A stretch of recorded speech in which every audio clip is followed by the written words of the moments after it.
हो जाता है। दूसरा जो मूल सिद्धांत षष्ठी के अंदर है वो है पंचतत्व का सिद्धांत। हमारा सारा आयुर्वेद और नेचुरोपैथी पंच तत्व के आधार पर निर्धारित है। हमारे यहाँ पर पंच तत्वों की कल्पना की गई है, आकाश, जल, पृथ्वी, हवा और पानी। इसी प्रकार चीन के अंदर भी पंच तत्वों की कल्पना की गई है। दोनों पंच तत्वों में थोड़ा अंतर है। हमारे यहाँ पर जो तत्व हैं उनकी कल्पना शरीर में क्रियाओं के हिसाब से अलग अलग अवयवों के हिसाब से की गई है, जबकि चीन के अंदर जो तत्व हैं उनकी कल्पना शरीर के अंदर जो अंग हैं उनके गुण धर्म के आधार पर की गई है। यिन यांग अंगों के गुण धर्म अग्नि तत्व से मिलते होते हैं। जिन यिन यांग अंगों के गुण धर्म अग्नि तत्व से मिलते जुलते होते हैं उन अंगों का वर्गीकरण अग्नि तत्व के साथ, जिनके गुणों में पृथ्वी के गुणों की समानता होती है उनका वर्गीकरण पृथ्वी तत्व के साथ, जिनके गुण जल से ज्यादा मिलते हैं उस जोड़े को जल तत्व के साथ, तथा जिनके गुण वनस्पति के समान होते हैं उनको वनस्पति तत्व के साथ, तथा जिनके गुण धातु तत्व से मिलते हैं उनका वर्गीकरण धातु तत्व के साथ चीनी पंच तत्व में किया गया है। उनकी मान्यता के अनुसार हृदय और छोटी आंख का संबंध अग्नि तत्व से, फेफड़े और बड़ी आंख का संबंध धातु तत्व से, गुर्दे और मूत्राशय का संबंध जल तत्व से, लीवर और गॉलब्लैडर का लकड़ी तत्व से, स्प्लीन और आमाशय पृथ्वी तत्व के अंतर्गत वर्गीकृत होते हैं। इन अंगों के अलावा अग्नि तत्व के अंतर्गत सारी क्रियाओं को संचालित करने वाली त्रिअग्नि तथा उसका पूरक पेरिकार्डियन भी होते हैं। पेरिकार्डियन हृदय के चारों तरफ एक सुरक्षा आवरण की भांति होता है। हृदय के संकुचन और फैलाव अर्थात धड़कन को नियंत्रित करता है। मस्तिष्क के साथ सभी अंगों के नियंत्रण एवं संचालन में सहयोग करने के कारण उसे मस्तिष्क का प्रतिनिधि भी कहा जाता है। त्रिअग्नि की कोई भौतिक अंग नहीं होता, परंतु जो गर्मी हमारी मानसिक संतुलन से विशेष संबंधित होती है, जैसे कामाग्नि, क्रोधाग्नि, जठराग्नि आदि का नियंत्रण केंद्रीय नाड़ी संस्थान के सहयोग से करती है। अतः उसे पेरिकार्डियन का यांग और मेरुदंड का प्रतिनिधि भी कहा जाता है। चीन के अंदर इसे संजीव भी कहा जाता है। संजीव का मतलब होता है तीन खड्डे, एक नाभि के नीचे, दूसरा बीच में और तीसरा ऊपर, जो अलग अलग प्रकार की गर्मी से हमारे शरीर की ऊर्जाओं को और ताप को संतुलित करता है। शरीर में जब तक इन पांचों तत्वों का अनुपात आवश्यकता के अनुरूप संतुलित होता है, तब तक व्यक्ति अपने आप को स्वस्थ अनुभव करता है, और जब उनमें असंतुलन हो जाता है तो अस्वस्थ। प्रत्येक तत्व का अपना अलग अलग परिवार होता है, जिनका पांचों इंद्रियों के विषयों जैसे देखना, सुनना, स्वाद, सुगंध आदि से अलग अलग संबंध होता है। प्रत्येक तत्व जीवन की अलग अलग अवस्थाओं में मौसम, वातावरण आदि से अलग अलग प्रभावित होते हैं। प्रत्येक तत्व का अलग अलग रंगों, स्वादों, सुगंधों से अंतःस्रावी ग्रंथियों पर अलग अलग प्रभाव पड़ता है।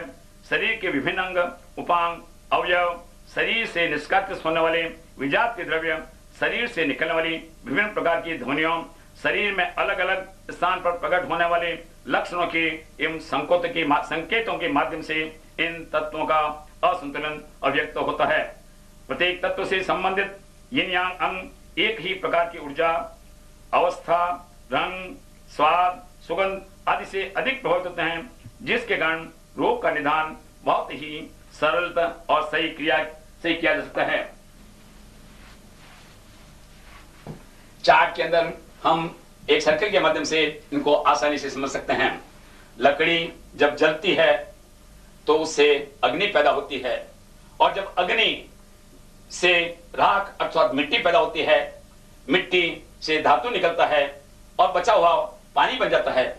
जब पानी वापस वाष्प बनकर उड़ता है तो वापस बरसात होने से वनस्पति पैदा होती है और वनस्पति से लकड़ी बनती है। इस प्रकार ये उत्पादन चक्र एक साइकिल की तरह चलता रहता है।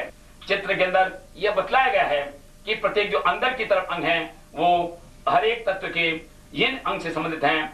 जैसे लकड़ी तत्व का यिन अंग है हमारा यकृत, और उसका यांग अंग है पित्ताशय। अग्नि तत्व का जो यिन अंग है हृदय और छोटी आंत, जबकि उसका दूसरा अंग है जो अंग नहीं है, ऊर्जा है, उसका संबंध है हमारे मस्तिष्क से और मेरुदंड की या ट्रिपल बार्मर से। इसी प्रकार जो पृथ्वी तत्व है, पृथ्वी तत्व का जो यिन अंग है उसका संबंध हमारे तिल्ली पेनक्रियास होता है, और उसका जो यांग अंग है उसका संबंध हमारे आमाशय से होता है। जो धातु तत्व है उसका संबंध, उसके गुणधर्म हमारे फेफड़े और शुष्कता से मिलते जुलते हैं, और जो जल तत्व है उसका संबंध, उसका यिन अंग गुर्दे और उसका जो यांग अंग है वो मूत्राशय होता है। यिन अंग को कंट्रोल करते हैं और यांग अंग को कंट्रोल करते हैं।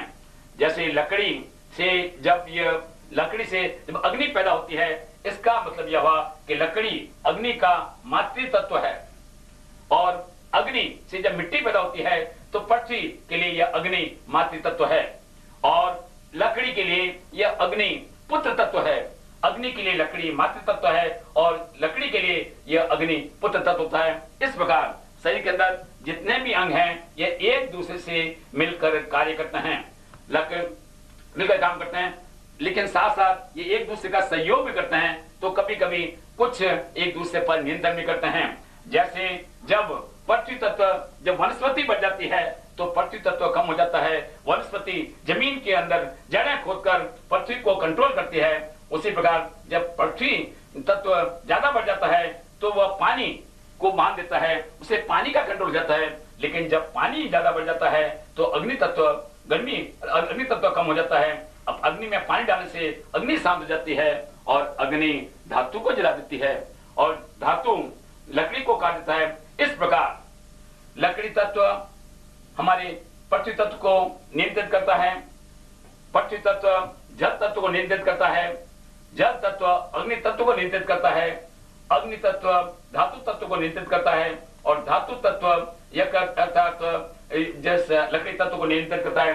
इस प्रकार हमारे शरीर के अंदर जो भी अंग हैं वह एक दूसरे को सहयोग और एक दूसरे को नियंत्रित भी करते रहते हैं। इन अंगों के अंदर जितने भी तत्व हैं इनकी एक विशेष प्रकार की एक ऊर्जा होती है। लकड़ी तत्व की ऊर्जा है वायु, अग्नि तत्व की ऊर्जा है गर्मी हीट, पृथ्वी तत्व की ऊर्जा है नमी आर्द्रता ह्यूमिडिटी, धातु तत्व की ऊर्जा है शुष्कता, और जल तत्व की ऊर्जा है ठंडक। यह उसी ऊर्जा के आधार पर शरीर के अंदर जो लकड़ी तत्व है उसका जो ठोस अंग अर्थात यंग अंग है वो लीवर, और अग्नि तत्व है उसका जो ठोस यिन अंग है हृदय और मस्तिष्क, पृथ्वी तत्व का जो यिन अंग है वो है तिल्ली पेनक्रियास, और धातु तत्व का जो यिन अंग है वो फेफड़े, जल तत्व का जो ठोस अर्थात यिन अंग है गुर्दे। इसी प्रकार यांग अंग अर्थात खाली अंग, लकड़ी तत्व का यांग अंग है पित्ताशय, ताप अग्नि तत्व का जो यांग अंग है हृदय के साथ में छोटी आंत और मस्तिष्क के साथ में मेरुदंड ट्रिपल बार्मर, पृथ्वी तत्व का जो यांग अंग है वो आमाशय, धातु तत्व का यांग जो फेफड़े के साथ है बड़ी आंत, और जल तत्व का जो यांग अंग है गुर्दे के साथ में मूत्राशय। जीवन की अवस्था ये जितने भी तत्व हैं जीवन की अलग अलग अवस्था में अलग अलग रूप से प्रभावित होते हैं। जैसे जीवन की बाल्यकाल के अंदर, जब बच्चे बाल्यकाल के अंदर यह पृथ्वी तत्व ज्यादा होता है, अर्थात उस समय हमारे अंदर वायु तत्व की अधिकता होती है। उसके बाद में विद्यार्थी काल में हमारा ताप तत्व अग्नि तत्व ज्यादा होता है। युवा अवस्था के अंदर मानसिक गर्मी अर्थात जो हॉटनेस है वो ज्यादा हो जाती है, और उसके पश्चात जो हमारी जीवन की अवस्था आती है, जीवन का जो मध्यकाल होता है उस समय आर्द्रता नमी ज्यादा होती है, और उसके पश्चात जैसे ही हम वृद्धावस्था की प्रारंभिक अवस्था में पहुंचते हैं तो उस समय हमारे अंदर प्रारंभिक अवस्था के अंदर धातु तत्व बढ़ जाता है, और जीवन की अंतिम अवस्था वृद्धावस्था के अंदर हमारे अंदर जल तत्व की अधिकता होती है। बाल्यकाल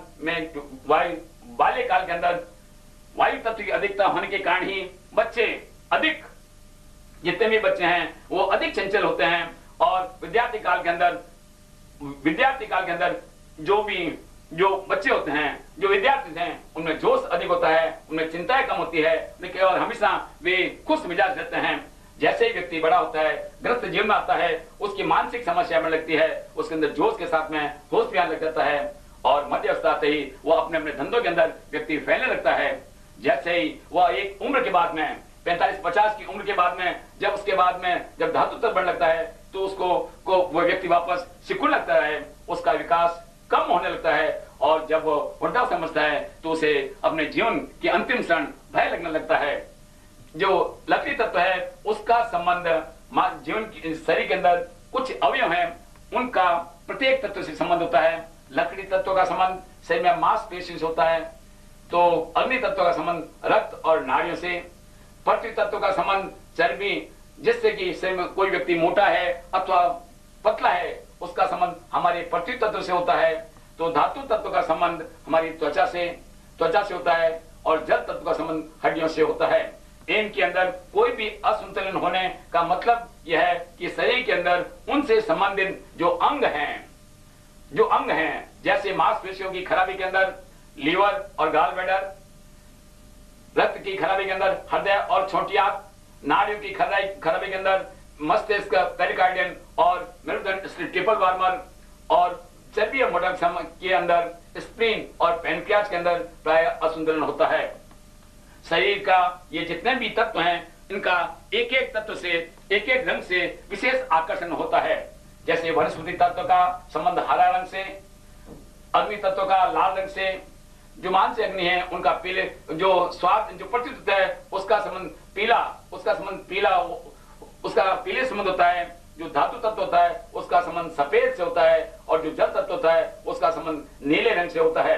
इसका मतलब यदि किसी व्यक्ति को हरा रंग अच्छा लगता है तो इसका मतलब यह है कि उसके अंदर पृथ्वी तत्व की अधिकता है, और यदि उसको हरा रंग खराब लगता है तो इसका मतलब यह है कि उसके अंदर पृथ्वी तत्व अधिक है। भूख जब होती है तो खाना अच्छा लगता है। अच्छे लगने का मतलब शरीर के अंदर उस चीज की आवश्यकता है, उस रंग की आवश्यकता है, और खराब का मतलब अच्छा न लगने का मतलब शरीर के अंदर पहले से ही वह चीज अधिक है। प्यासे को पानी अच्छा लगता है, और जो व्यक्ति प्यासा नहीं है उसको पानी अच्छा लगता। इसी प्रकार प्रत्येक तत्व अलग अलग प्रकार के स्वादों से संबंधित होता है। जैसे खट्टा स्वाद, जैसे पृथ्वी लकड़ी तत्व का स्वाद खट्टा होता है। जितने भी वनस्पति होती है सारी शरीर प्रारंभिक अवस्था के अंदर हरी होती है, और उनका सारा उनके फल होते हैं वो प्रारंभिक अवस्था में खट्टे होते हैं। अग्नि तत्व का संबंध जलने से होता है। जैसे कोई व्यक्ति है, कोई दूर से कोई वस्तु जल रही है, दूध फंडा है, कुछ चीज गैस पर जल रही है, तो उनका आसानी से पता लग जाता है। कोई व्यक्ति पास में बीड़ी अथवा सिगरेट पीता है, उन्हें सहनी होती है, लेकिन बहुत से व्यक्ति ऐसे होते हैं जो पास के अंदर भी कोई चीज जलती है उनका उससे पता नहीं चलता। तो अर्थात ये जो जलने की सुगंध है उसके अंदर यह तत्व अधिक महत्वपूर्ण होता है, अधिक संबंधित होता है। इसी प्रकार जो पृथ्वी तत्व है उसका संबंध हमारे सुगंध से होता है, और उसका संबंध हमारे मीठे स्वाद से होता है। बहुत से व्यक्ति होते हैं जिनको मीठा बहुत अच्छा लगता है, और इसी प्रकार जो चटपटा स्वाद, जिनको अधिक पसंद चटपटे स्वाद का और सड़ी हुई गंध का संबंध हमारे धातु तत्व से होता है, और नमकीन और दुर्गंध का संबंध हमारे जल तत्व से होता है। इसी प्रकार प्रत्येक तत्व का अलग अलग मौसम से भी संबंध होता है। बसंत ऋतु के अंदर वायु तत्व अधिक होता है, गर्मी के अंदर गर्मी तत्व ताप तत्व अधिक होता है, अग्नि तत्व अधिक होता है। बरसात और बदलते मौसम के अंदर नमी तत्व अधिक होता है, नमी अर्थात पृथ्वी अधिक होती है, पृथ्वी अधिक होता है। उसके बाद जब पतझड़ ऋतु आती है उस समय हमारा ये धातु तत्व की शरीर में अधिकता रहती है, और सर्दी के अंदर जो हमारा जल तत्व है उसकी अधिकता बढ़ जाती है। इसका मतलब यह हुआ कि जिस मौसम के अंदर यदि अगर कोई रोग हो तो उस मौसम के अंदर उस तत्व से संबंधित अंगों का संतुलन बिगड़ने लगता है। अतः यदि उस तत्व से संबंधित अंगों को हम संतुलित कर दें तो हमें रोगों के अंदर अधिक राहत मिल सकती है। प्रत्येक तत्व अलग अलग प्रकार की संवेदनाओं और ज्ञानेंद्रियों से भी संबंध होते हैं। पृथ्वी लकड़ी तत्व का संबंध हमारी आंखों से होता है, और इसलिए दृष्टि संबंधी जितने भी रोग हैं उसके अंदर लीवर और गॉल ब्लैडर अगर का यदि संतुलन कर दिया जाए तो आंखों के जो असाध्य रोग हैं उन्हें सहज रूप से हम ठीक कर सकते हैं। इसी प्रकार जो अग्नि तत्व है उसका असंतुलन वाणी के माध्यम से बाहर पता लगता है। जैसे कोई व्यक्ति बहुत जल्दी बोल रहा है, कोई व्यक्ति बहुत धीरे धीरे बोल रहा है, कोई व्यक्ति हकलाता है, किसी व्यक्ति वाणी के जितने भी दोष हैं उसका संबंध हमारे अग्नि तत्व से होता है।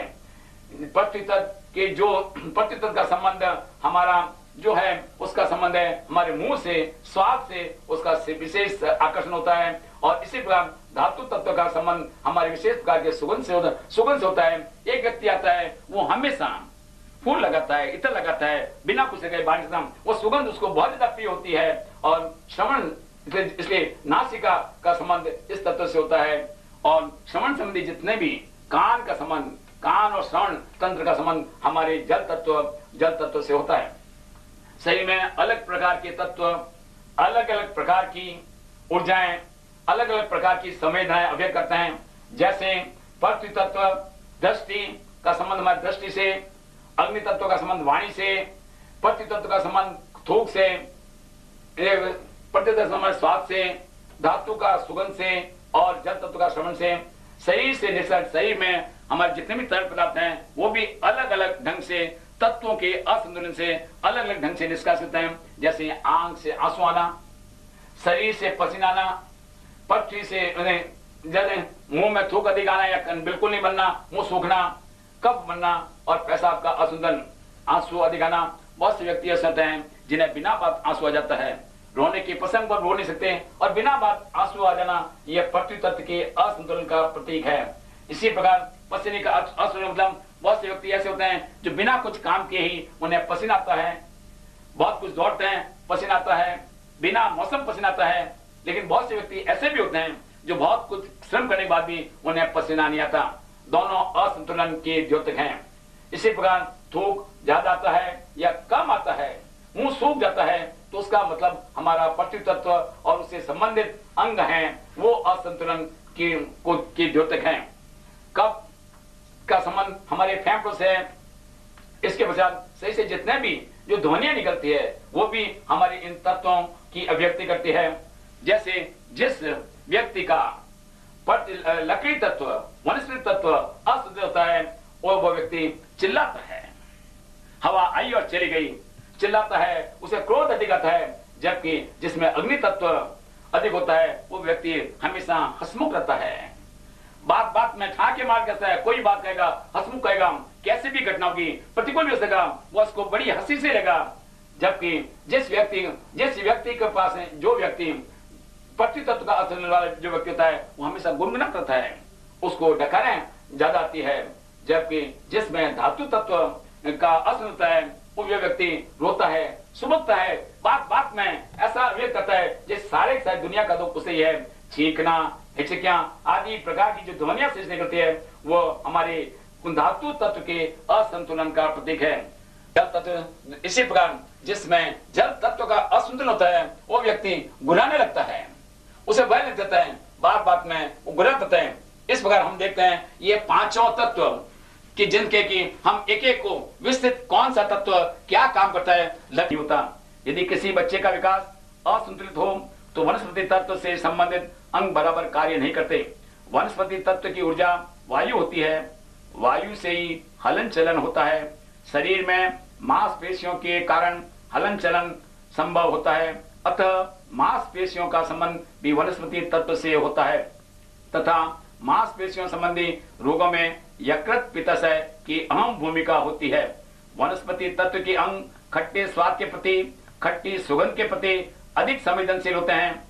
इस तत्व के असंतुलन से व्यक्ति बात बात में चिल्लाने लगता है, उसको क्रोध अधिक आता है। इस तत्व का आंख से सीधा संबंध होता है, अतः आंखों संबंधी विभिन्न रोगों का मूल वनस्पति तत्व से संबंधित अंगों से होता है। बिना बात आंसू आना, दृष्टि कमजोर होना, रंगों को न पहचान पाना, रात्रि में दिखना आदि में यकृत पित्ताशय के असंतुलन भी कारण हो सकता है। जिन व्यक्तियों को लीवर खराब होता है अथवा लीवर संबंधी रोग होते हैं उनका स्वभाव प्राय चिड़चिड़ा हो जाता है, क्रोध अधिक आने लगता है। यकृत और पित्ताशय में प्राण ऊर्जा के अधिकतम प्रभाव का समय ऊर्जा चक्र के अनुसार मध्य रात्रि 11 बजे से 3 बजे की लगभग हो सकता है। अग्नि तत्व से संबंधित अंगों का लाल रंग, कड़वे स्वाद, जलने की सुगंध, गर्मी की मौसम अथवा दोपहर या धूप से वाणी के विकार एवं पसीने से सीधा संबंध होता है।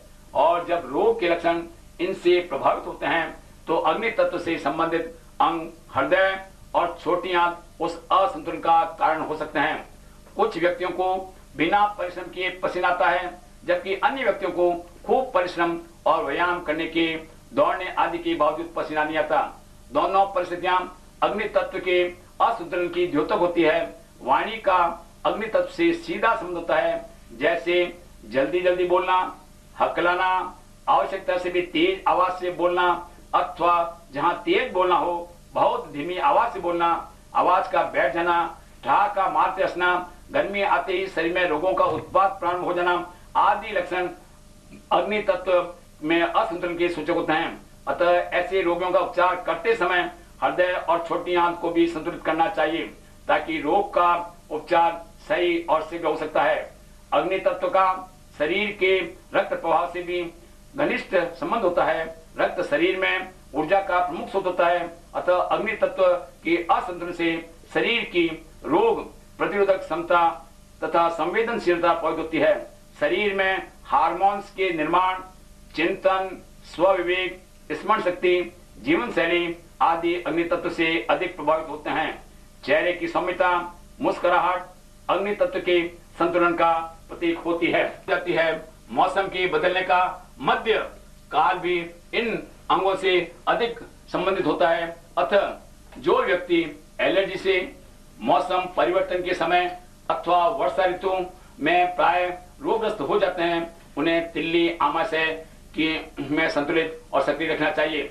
रसनेन्द्रिय, जीभ, मीठा स्वाद, सुगंधित पदार्थ, पीला रंग, पाचन और नासिका तंत्र, मोटापा आदि का इस तत्व के अंगों से विशेष संबंध होता है। मोटापा आदि का इस अतः उनके प्रति आकर्षण और घृणा का भाव इस तत्व के असंतुलन को दर्शाते हैं। जब यह तत्व असंतुलित हो जाता है तो व्यक्ति बिना कारण तनावग्रस्त रहता है। अपने पक्ष विस्तार से अभिव्यक्ति करना चाहता है। अकेले में गुनगुनाना, डकारें, हिचकी आदि ध्वनियों की अभिव्यक्ति इस तत्व में असंतुलन का द्योतक होती है। पैनक्रियाज का इस तत्व से विशेष संबंध होता है। अतः मधुमेह संबंधी रोग में तिल्ली को सक्रिय करने और आमाशय में पाचन सुधारने से रोग मुक्त सरलता से हुआ जा सकता है। आजकल मधुमेह रोग की अधिकता के कारण जन साधारण की सुविधा तो पृथ्वी तत्व के यिन अंग तिल्ली के साथ पैनक्रियाज को भी रखा गया है। धातु तत्व से संबंधित शरीर में यिन फेफड़ा, लंग्स और यांग अंग बड़ी आंत होता है। जीवन में प्रारंभिक अवस्था में यह तत्व अपेक्षाकृत अधिक सक्रिय होने लगता है। इस तत्व से व्यक्ति सिकुड़ने लगता है, उसका फैलाव सीमित होने लगता है। उस अवस्था तक पहुंचते पहुंचते प्राय उसके अभिभावकों, माता पिता का वियोग हो जाता है तथा उसकी स्वयं की संतानें भी ग्रस्त जीवन प्रारंभ कर अपने अपने कार्यों में लग जाती है। व्यक्ति का जीवन समाप्त हो जाने से उत्साह एवं जोश भी कम पड़ लगता है। भविष्य की समस्याओं का चिंतन होने लगता है। संसार की नश्वरता और परिजनों की स्वार्थीपन का आभास होने लगता है। वाणी में प्राय दुख की अभिव्यक्ति होने लगती है। धातु तत्व का त्वचा, सफेद रंग, दुर्गंध, चटपटे स्वाद, शरीर की बालों से विशेष संबंध होता है। शरीर में श्वसन और मल विसर्जन में विशेष योगदान होता है। त्वचा संबंधी रोगों में इस तत्व के संतुलन से शीघ्र राहत एवं मुक्ति मिलती है। जल तत्व से संबंधित शरीर में यिन अंग गुर्दे और यांग अंग मूत्राशय तथा ऊर्जा ठंडक होती है। जीवन की अंतिम अवस्था में अर्थात वृद्धावस्था में शरीर में जल तत्व अधिक सक्रिय हो जाता है। काला अथवा नीला रंग, नमकीन स्वाद, दुर्गंध, श्रवण शक्ति, सर्दी की मौसम, सिर के बाल, प्रजनन अंग, हड्डियां इस तत्व से विशेष संबंधित होती है। इस तत्व के इस असंतुलन से मूत्र संबंधी रोग होने की संभावना बढ़ जाती है। ठंडक ऊर्जा की अधिकता का मतलब मात्र शीतलता ही नहीं अपितु निष्क्रियता भी होता है। सारी इंद्रियों की क्षमता क्षीण होने लगती है। असाध्य एवं संक्रामक रोगों में प्राय जल तत्व से संबंधित ठंडक ऊर्जा के असंतुलन की अधिक संभावना रहती है, जिसको अग्नि तत्व की ऊर्जा के साथ साथ अन्य तत्वों में आवश्यक परिवर्तन कर संतुलित किया जा सकता है। परिणाम स्वरूप बहुत से रोगों में शल्य चिकित्सा की आवश्यकता नहीं रहती तथा भविष्य में उनसे पड़ने वाली दुष्प्रभावों एवं दवाओं की दास्ता से मुक्ति पाई जा सकती है। असाध्य रोगों में जब किसी अंग की क्षमता बहुत कम हो जाती है, तब यदि उस अंग की शुष्क एवं ठंडक ऊर्जा को कम कर दिया जाए तथा वायु और अग्नि ऊर्जा को बढ़ा दी जाए तो प्रभावशाली परिणाम होते हैं।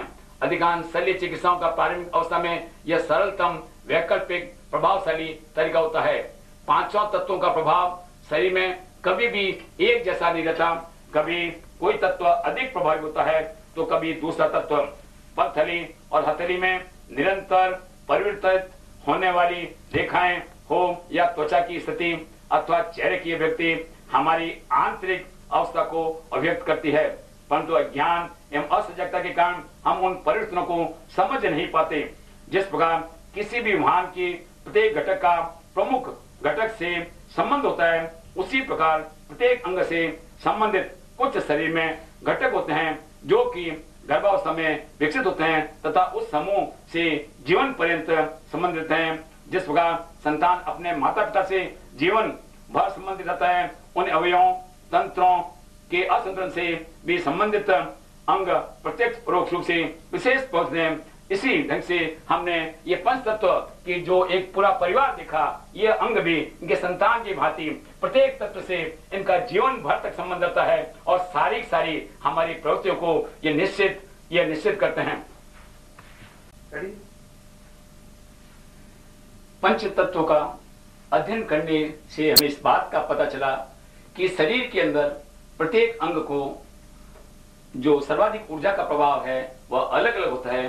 कुछ समय के लिए प्रतिदिन 2 घंटे के लिए प्रत्येक यिन अंग के अंदर ऊर्जा का सर्वाधिक प्रभाव होता है, तो उससे ठीक विपरीत 12 घंटे बाद उसी अंग के अंदर ऊर्जा का निम्नतम प्रभाव होता है। इसी कारण हम देखते हैं कोई व्यक्ति कितना भी बीमार क्यों न हो, जीवन के उसके अंदर कुछ समय ऐसा आता है जब उसे अच्छा लगता है, और व्यक्ति स्वस्थ कितना भी क्यों न हो, कुछ समय ऐसा आता है जब उसे मतलब अच्छा नहीं लगता। हम देखते हैं इस चार्ट के माध्यम से हम देखते हैं कि किस अंग को किस समय सर्वाधिक ऊर्जा मिलती है और किस में उसको सर्वाधिक कम ऊर्जा मिलती है, और उसका हमारे स्वास्थ्य से क्या संबंध है, इस संबंध में हमें चिंतन करना है। फेफड़े को सर्वाधिक ऊर्जा प्रातः काल सुबह 3 बजे से 5 बजे मिलती है। अतः जो व्यक्ति प्रातः काल जल्दी उठते हैं, प्राणायाम करते हैं, योगा करते हैं, घूमने जाते हैं, उनके फेफड़ों को सहज रूप के अंदर अधिक ऊर्जा मिल जाती है। 3 बजे से 5 बजे के बाद में जो 5 बजे और 7 बजे का समय है, वो फेफड़े का जो यांग ऑर्गन है अर्थात बड़ी आंत को सबसे अधिक ऊर्जा मिलती है। कॉस्मोस से, ब्रह्मांड से उसको अधिक ऊर्जा मिलने से उस समय यदि हम मल त्याग करें तो मल आसानी से हो सकता है। हम देखते हैं प्राय हर व्यक्ति प्रातःकाल ही मॉर्निंग के अंदर मल क्यों त्याग करता है, कहीं दिन में, कहीं शाम को, कहीं रात में क्यों नहीं करता। हमारा ये स्वभाव है, हमारे नेचर के अंदर जो ऊर्जा है वो उस ऊर्जा के कारण ही सहज रूप से हो जाता है। अतः जो व्यक्ति देर से उठते हैं उन्हें इस ऊर्जा का सहज रूप से लाभ नहीं मिलता। इसी प्रकार 7 बजे से लगाकर 9 बजे तक हमारा आमाशय सबसे अधिक सक्रिय होता है, और इस समय यदि हम हमारा भोजन करें तो भोजन सहज रूप में उसका पाचन हो जाता है। लेकिन आजकल उस समय हम नाश्ता करते हैं, भूख बिगाड़ते हैं, भोजन के समय यदि हम भोजन न करेंगे तो हमें बाद के अंदर हमें जितने भी पाचन संबंधी रोग हो जाते हैं। 9 बजे से 11 बजे का समय है वो है स्प्लीन पैनक्रियाज का। उस समय शरीर के अंदर इंसुलिन निश्चित रूप से बनता है। भोजन को पाचन के लिए हमें जो इंसुलिन चाहिए वह सहज रूप से उस समय उस ऑर्गन के अंदर सर्वाधिक ऊर्जा प्राप्त होने से हमें सहज रूप से प्राप्त हो जाता है। 9 बजे से 11 बजे से 1 बजे का जो समय है उस समय हृदय को सबसे अधिक ऊर्जा मिलती है। अतः उस समय हमें ऐसा कोई दूसरा कार्य न करना चाहिए जिससे कि हृदय को ऊर्जा न मिल सके। जैसे यदि हम इस समय खाना खाते हैं तो खाने की प्राथमिकता के कारण सारी ऊर्जा हमारे शरीर की जो सारी ऊर्जा है वो पाचन में चली जाती है, और हृदय को हमें जितनी ऊर्जा ब्रह्मांड से मिलनी चाहिए उसमें हृदय उसको ग्रहण नहीं कर पाता। 1 से 3 बजे तक का जो सर्वाधिक ऊर्जा का समय है वो है हमारी छोटी आंत को। हृदय का जो यांग अंग है और जो पाचन जो भी हम भोजन करते हैं आमाशय में पचने के बाद में जहाँ छोटी आंत के अंदर आता है तो उसमें सहज उसका पाचन, शोषण और उसका ट्रांसपोर्टेशन जो अवयव पौष्टिक तत्व है उसका ट्रांसपोर्टेशन आसानी से हो सकता है। उसके बाद में 1 बजे से जो 3 बजे से जो शाम को 5 बजे का समय है, उस समय हमारे मूत्राशय के अंदर ऊर्जा का सर्वाधिक प्रभाव होता है।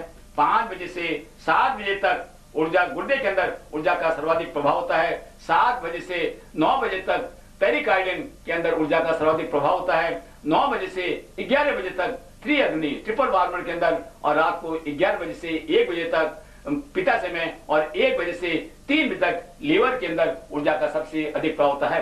क्योंकि लीवर की जो ऊर्जा है, लीवर और पित्ताशय की ऊर्जा हमारा वायु है जो अस्थिरता है, इसलिए इस समय ऊर्जा मिलेगी। जो व्यक्ति रात के अंदर 11 से 3 बजे तक जिनको साउंड स्लीप आता है, उनका पाचन अच्छा होता है। हम देखते हैं जिन व्यक्तियों को रात में नींद नहीं आती, उनका पाचन खराब रहता है। इसलिए हमें 11 से 3 बजे तक सोने का प्रयास करना चाहिए। दूसरी बात, हम देखते हैं रात को 11 बजे से 3 बजे तक हृदय और उसका जो यांग अंग है, छोटी आंत, उसको ऊर्जा सबसे कम मिलती है। और जब हृदय और छोटी आंत को ऊर्जा कम से कम मिले, तब हमारे शरीर के अंदर, हमारे अंदर कोई भावात्मक विचार नहीं है। इसलिए भी उस समय सोना बहुत आवश्यक है। और जो व्यक्ति इस समय चिंतन करते हैं, उनका हृदय कमजोर हो जाता है। आजकल बच्चों के अंदर, जवानों के अंदर जो बढ़ते हुए हृदय रोग हैं, और हृदय के साथ में जो क्रूरता बढ़ रही है, उसका एकमात्र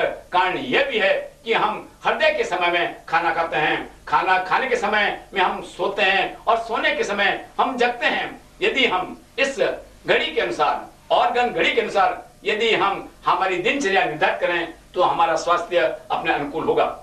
दूसरी बात, जिस ऑर्गन के अंदर, जिस अंग के अंदर जब ऊर्जा का प्रभाव सर्वाधिक हो, यदि उस समय उस अंग के रोगों का उपचार किया जाए, तो उपचार बहुत अधिक प्रभावशाली हो जाता है। यदि उस अंग के अंदर ऊर्जा की अधिकता के कारण रोग है, तो जब उस अंग का ऊर्जा का सर्वाधिक प्रभाव समाप्त हो रहा है, 2 घंटे के अंतिम समय के अंदर उसका उपचार भी चाहिए। लेकिन यदि कोई अंग ऊर्जा की कमी से कारण बीमार है, तो जिस समय उस ऑर्गन के अंदर ऊर्जा का प्रभाव प्रारंभ होता है, उस समय हमें उपचार करना चाहिए। दूसरी बात, यदि किसी व्यक्ति को किसी शरीर के अंदर किसी अंग की अधिक ऊर्जा के कारण रोग होता है, तो जब उससे ठीक 12 घंटे बाद जब उसके ऊर्जा का प्रभाव सबसे कम होता है, उस समय उस व्यक्ति को अपने रोग के अंदर राहत मिलती है। ठीक इसी प्रकार यदि कोई व्यक्ति ऊर्जा की कमी के कारण बीमार है, तो जब उसे उस ऑर्गन के 12 घंटे बाद जब ऊर्जा का प्रभाव सर्वाधिक होता है, उस समय उसे राहत मिलती है। इस प्रकार कोई भी रोगी हो अर्थात स्वस्थ व्यक्ति हो, 2400 घंटे तक एक सा अनुभव नहीं कर सकता। हम देखते हैं जैसे इस घड़ी के अंदर, जैसे हमारे दिन के अंदर 24 घंटे होते हैं, उसमें प्रत्येक अंग के अंदर अलग अलग ऊर्जा का प्रभाव होता है। उसी प्रकार साल के 12 महीने, साल के अंदर 12 महीने होते हैं, और इन 12 महीनों के अंदर भी हमारे शरीर के अंदर एक एक अंग के अंदर ऊर्जा का प्रभाव कम बेशी ज्यादा होता है। जो हमारे फेफड़े हैं, उनमें ऊर्जा का सर्वाधिक प्रभाव 7 फरवरी से 8 मार्च तक, बड़ी आंत के अंदर 9 मार्च से 8 अप्रैल तक, उधर आमाशय में 8 अप्रैल से 7 मई तक, प्लिया और पेनक्रियास के अंदर 8 मई से 7 जून तक, हृदय के अंदर 8 जून से 7 जुलाई तक, छोटी आंत के अंदर 8 जुलाई से 7 अगस्त तक, मूत्राशय के अंदर 8 अगस्त से 7 सितंबर तक, किडनी 8 सितंबर से 7 अक्टूबर तक, पेरिकार्डियम 8 अक्टूबर से 7 नवंबर तक, ट्रिपल वार्मर में 8 नवंबर से 7 दिसंबर तक, पित्ताशय के अंदर 8 दिसंबर से 7 जनवरी तक, और लीवर के अंदर 8 जनवरी से 6 फरवरी तक ऊर्जा का प्रभाव विशेष होता है। इस तथ्य का एक बहुत बड़ा रहस्य है। मनुष्य का जन्म जिस समय होता है, जिस तारीख होता है, उस समय उसके शरीर के अंदर जो ऊर्जा प्रभावित होती है, उसका उसके जीवन के साथ में बहुत बड़ा संबंध होता है। वो उस व्यक्ति का एक प्रकार से पेरेंट मुख्य ऑर्गन होता है। जब तक उस अंग के अंदर सती न हो, तब तक व्यक्ति को मृत्यु प्राप्त नहीं हो सकती। हम देखते हैं बहुत से व्यक्ति कभी कभी एक हार्ट अटैक से चले जाते हैं, जबकि बहुत से व्यक्ति 2-3 बार हृदयघात होने के बाद भी नहीं मरते हैं। ऐसा क्यों? कोई व्यक्ति गुर्दे के रोग से मरता है, तो कोई लीवर के रोग से, कोई फेफड़े के रोग से, तो कोई हार्ट अटैक से। ऐसा क्यों? ये जो संचालक अंग है, जो मुख्य अंग है, जिस समय हमारा जन्म होता है उस समय का जो अंग है, जब तक वह अंग ठीक रहता है तब तक हमारे बाकी भी अंग का बराबर काम करते रहते हैं। और जिस प्रकार युद्ध के अंदर जब तक सेनापति हार नहीं मान लेता, सेना लड़ती रहती है और सेनापति के हारते ही सारी सेना सरेंडर हो जाती है। उसी प्रकार यदि हमारा जो संचालक अंग है वो बीमार पड़ जाए, उसके अंदर छोटी भी खराबी आ जाए, तो हमें उसे बड़ी गंभीरता से लेना चाहिए। दूसरा तथ्य जो इससे में बताता है, कभी कभी हमारे रोग हमारे ध्यान में नहीं आते हैं, रोग का निदान नहीं हो सकता, उस समय सबसे ज्यादा प्राथमिकता हमें हमारे संचालक अंग को संतुलित करने को देनी चाहिए। यदि हमारा संचालक अंग सक्रिय हो गया तो उसके माध्यम से दूसरे अंगों को सहज ऊर्जा अपने आप मिलने लग जाएगी। संचालक अंग का हमारे शरीर के अंदर विभिन्न दृष्टिकोण से बहुत अधिक महत्व है और इसी कारण हमें इस बात का ध्यान रखना चाहिए। यदि कोई भी संचालक अंग कि हमारा जन्म उस अंग के बरोबर बीच में न हो, आगे पीछे हो, तो हमें दोनों अंग जो उसके आगे का अंग है और जो अंग पीछे का अंग है, पीछे का समय है, उन दोनों अंगों के आधार पर हम दोनों अंगों के आधार पर उसको विभाजित करना, ऊर्जा को विभाजित करना पड़ता है। लेकिन यदि कोई अंग जैसे फेफड़े और बड़ी आंत के बीच के समय में आता है, दोनों अंग एक ही ग्रुप से संबंधित हैं, तो इसमें निश्चित रूप से उस व्यक्ति की मृत्यु फेफड़े अथवा बड़ी आंत अर्थात धातु तत्व के असंतुलन से होना स्वाभाविक होता है। लेकिन यदि उस व्यक्ति का जन्म 9 मार्च 8 अप्रैल का यदि 8 अप्रैल के आसपास हो, तो उसमें बड़ी आंत और आमाशय जो अलग अलग ग्रुप से संबंधित हैं, उस समय हमें यह देखना होगा कि बड़ी आंत और उधर आमाशय से उनका कैसा संबंध है। इस प्रकार इस माध्यम से हम किसी व्यक्ति के रोग का सही निदान और अधिक प्रभावशाली उपचार कर सकते हैं। हमने पंचतत्व के माध्यम से शरीर के उस सारे परिवार को अलग अलग दृष्टिकोण से देखा और यदि इस दृष्टिकोण से यदि हम उपचार करें तो हमारा उपचार और निदान अधिक प्रभावशाली होगा, जो स्वयं से संबंधित होगा। उपचार की अवस्था के अनुसार निदान, आज जो भी निदान किया जाता है, जो भी परीक्षण किया जाता है, उसमें व्यक्ति के अवस्था को देखा जाता है। जैसे कि बाल्यकाल के अंदर हमारी वायु ऊर्जा ज्यादा होती है, युवावस्था में ताप गर्मी ज्यादा होती है, मध्यावस्था में आद्र ऊर्जा ज्यादा होती है। और इसलिए जब अलग अलग समय में जिस व्यक्ति की जिस उम्र के अंदर अगर रोग आता है, जिस अवस्था में रोग आता है, यदि हम उस ऊर्जा का संतुलन करते हैं तो रोग का निदान और उपचार अधिक प्रभावशाली हो जाता है। इसी प्रकार मौसम के अनुसार बसंत ऋतु के अंदर वायु ऊर्जा ज्यादा होती है, गर्मी के अंदर बसंत में वायु ऊर्जा ज्यादा होती है, गर्मी के अंदर हमारी ये जो अग्नि ऊर्जा ज्यादा होती है, बरसात और बदलते मौसम के अंदर हमारी आर्द्रता हो जाती है। इसलिए अलग अलग मौसम का जब कभी हम उपचार करें तो उस समय जो प्रभावित होने वाली ऊर्जा है उसको संतुलित करने से हमें अधिक प्रभावशाली रिजल्ट ला सकते हैं। टाइम डायग्नोसिस था, जैसा कि हमने देखा कि कौन से समय में कौन सी ऊर्जा शरीर के अंदर अधिक प्रभावित हो रही है, कौन से महीने के अंदर शरीर के अंदर कौन सी ऊर्जा अधिक प्रभावित हो रही है। यदि रोग का कारण उस ऊर्जा, यदि रोग के समय हम उस समय का ख्याल रखें तो भी निदान बहुत अधिक सही और उपचार प्रभावशाली हो सकता है। हम देखते हैं सर्दी की मौसम आती है, हमें सर्दी के रोग हो जाते हैं, और गर्मी की मौसम आती है, हमें गर्मी के रोग क्यों हो जाते हैं। और इसलिए उपचार और निदान करते समय इस बात का समय और वर्ष के उस महीने का हमें अवश्य ख्याल रखना चाहिए। ऊर्जा के अनुरूप हमारे शरीर के अंदर कुछ लक्षण ऐसे होते हैं जिनको भी हम आसानी से देखते हैं। जैसे आंख का संबंध हमारे लीवर से है, लेकिन एक व्यक्ति आता है, उसकी आंखें बहुत ज्यादा हलचल करती है, झपकती है, इसका मतलब उसकी आंख के अंदर वायु ऊर्जा ज्यादा है, अतः उसके लीवर की अथवा गॉलब्लैडर की वायु ऊर्जा को हमें संतुलित करना चाहिए। जबकि दूसरे व्यक्ति आता है और कहता है मेरी आंखें लाल है, आंख का रोग है, लेकिन उसके अंदर अग्नि तत्व ताप ऊर्जा ज्यादा है, अतः यदि हम लीवर गॉलब्लैडर की ताप ऊर्जा को संतुलित करते हैं तो हमें लाभ अच्छे होते हैं। तीसरा व्यक्ति आकर कहता है मेरी आंखों में पानी आता है, बिना बात आंखें पानी आता है, तो उस व्यक्ति के अंदर नमी ऊर्जा अधिक होती है। चौथा व्यक्ति आके कहता है मेरी आंखों में तनाव हो रहा है, आंखें फड़कती है, इसका मतलब उसके आंखों के अंदर उसकी जो शुष्क ऊर्जा है वो बढ़ गई है, और 5वां व्यक्ति आकर कहता है कि मुझे आंखों से दिखता नहीं है। आंखों से नहीं दिखना इसका मतलब आंखें निष्क्रिय हो गई है, इसका मतलब उसकी ठंडक ऊर्जा बढ़ गई है। इसलिए आंखों के एक ही आंख के अंदर उपचार करते समय हमें जो ऊर्जा कम या ज्यादा हो गई है उसे देखना पड़ेगा। इसी प्रकार हमारे शरीर के अंदर आवेग आते हैं। एक व्यक्ति को आवेग आया और उसके बाद में भूल जाता है, वे चिल्लाता है, भूल जाता है, इसका मतलब उसके अंदर वायु तत्व ज्यादा है। लेकिन एक व्यक्ति गुस्सा करने के बाद में बड़ा खुश होता है, इसका मतलब उसके अंदर ताप ऊर्जा ज्यादा है। तीसरा व्यक्ति गुस्से के कारण तनावग्रस्त रहता है, मैंने गुस्सा क्यों किया, तो उसका मतलब उसके अंदर नमी ऊर्जा ज्यादा है। चौथा व्यक्ति गुस्सा करने के बाद में दुखी होता है, पछताता है, इसका मतलब उसके अंदर शुष्क हो जाता है। और अंतिम व्यक्ति, जो व्यक्ति गुस्सा करने के बाद में भय खाता है, मैंने गुस्सा कर तो दिया, यदि अगले व्यक्ति ने वापस अगर मेरे पर उसका प्रभाव डाला तो क्या होगा, उस समय उसका मतलब उसके अंदर जो ठंडक तत्व है, कोल्ड एनर्जी है, वो ज्यादा है। इस प्रकार यदि हम आवेग के आधार से भी ऊर्जा को देखकर हम उसका निदान करें तो निदान अधिक प्रभावशाली सही और उपचार अधिक प्रभावशाली होता है।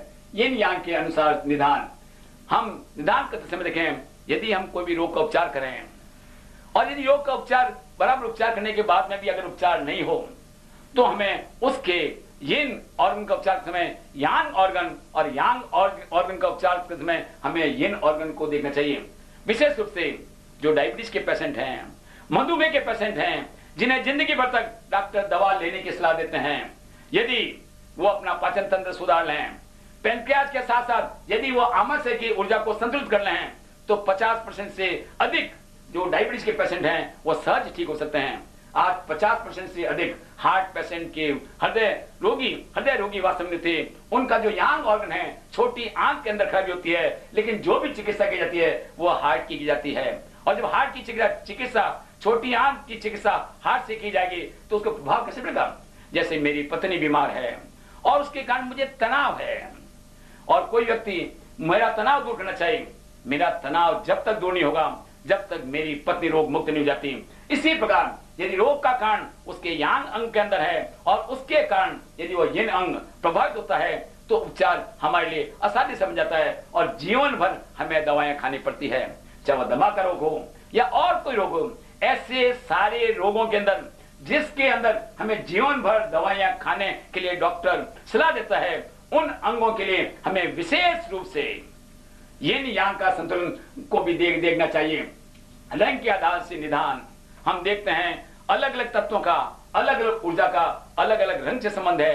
किसी को हरा रंग अच्छा लगता है, किसी को लाल रंग अच्छा लगता है, किसी को पीला रंग अच्छा लगता है, किसी को सफेद और किसी को आसमानी।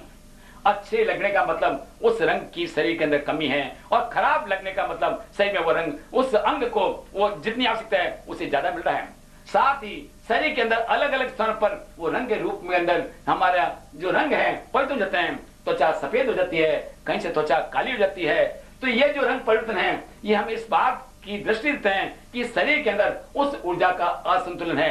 यदि शरीर में कहीं कालापन आ रहा है तो इसका मतलब क्या है कि शरीर के अंदर उस भाग से संबंधित ठंडक ऊर्जा असंतुलित हो गई है। शरीर के अंदर कहीं ललाई ज्यादा बढ़ जाती है तो इसका मतलब यह है कि शरीर के उस भाग के अंदर हमारी ताप ऊर्जा बढ़ गई है। सुगंध के हिसाब से निदान, जैसा कि पहले समझाया जा चुका है कि हम सुगंध, अलग अलग तत्वों का अलग अलग सुगंध से संबंध होता है। और जब वह सुगंध कि हम ये मालूम, अगर सुगंध के रूप से विशेष रुचि और अरुचि का हम मालूम करें, निदान करते समय यदि हम मालूम करें तो भी रोग का निदान आसानी से हो सकता है। आवाज के हिसाब से निदान, बहुत से व्यक्ति आते हैं अपनी बात लंबी करते हैं, ध्वनि अलग के साथ निकलते हैं। यदि निदान करते समय व्यक्ति कैसे बोल रहा है, उसकी अभिव्यक्ति कैसे है, कहने का ढंग कैसे है, वह बोलते समय हास्य का अनुभव तो नहीं कर रहा है, और बोलते समय कहीं तनाव का अनुभव तो नहीं कर रहा है, बोलते समय उसके मन से कहीं भय तो नहीं निकल रही है, बोलते समय कहीं वो घबरा तो नहीं रहा है, उसको छींके कितनी आती है, डकाने कितनी आती है, कहीं वो खराटे तो लेता है। इस बात सही से निकलने वाली जितनी भी ध्वनियां हैं यदि उनका हम ख्याल रखकर निदान के अंदर हम ध्यान रखें तो जो रोगग्रस्त अंग है उसका हम आसानी से पता लगा सकते हैं। शरीर के अंदर जो तरल पदार्थ निकलते हैं, किसी को थूक ज्यादा आता है, किसी का कंठ सूखता है, किसी को पसीना जाता है, किसी को पसीना बिल्कुल नहीं आता है, किसी के कफ की शिकायत है, किसी के आंख से आंसू आते हैं। तो ये अलग अलग शरीर से जितने भी जो द्रव्य हैं उल्टियां होती है, दस्तने लगती है, इसका मतलब क्या है कि शरीर के अंदर उल्टियों में आमस है और दस्तों के अंदर जो बड़ी आंत है उसका जो जल तत्व है असंतुलित हो गए। यदि हम उसको बराबर कर दें, खून के अंदर रक्त गाढ़ा हो जाता है, इसका मतलब यह है खून के अंदर जल तत्व की कमी हो गई है। यदि हम जल तत्व को किसी भी विधि द्वारा बढ़ा दें तो हमारा उपचार अधिक प्रभावशाली हो जाता है। इसी तरह आवेग के हिसाब से हमने देखा अलग अलग रोगों के अंदर अलग अलग आवेग आते हैं और यदि आवेग के माध्यम से भी यदि हम उसका निदान के अंदर उसको काम मिलें तो हम सही रोग, कौन सा रोग भी बीमार है, आवेग का मतलब जो भी अभिव्यक्ति होती है उसका मतलब वह व्यक्ति का शरीर, वो अंग उसकी अभिव्यक्ति करता है और उसके माध्यम से भी हम रोग का निदान कर सकते हैं। स्वभाव की व्यक्ति से निदान हमें कौन सा एक्सप्रेशन करता है, व्यक्ति को क्या लैकिंग है, वो क्या चाहता है और शरीर के प्रमुख अंग उसका जन्म से संबंध, जैसा कि बताएं उसका जन्म दिन कब है, कौन से ग्रुप के अंदर है, ये सारी बातें करने से हमारा निदान अधिक वैज्ञानिक, अधिक प्रभावशाली हो जाता है। और ये सारी जो ऊर्जाएं हैं शरीर में, सारी ऊर्जाएं जिस माध्यम से प्रभावित होती है और उसको उस ऊर्जा के प्रवाह को हम क्या कहते हैं, मेरिडियन कहते हैं। शरीर के अंदर मेरिडियन का प्रभाव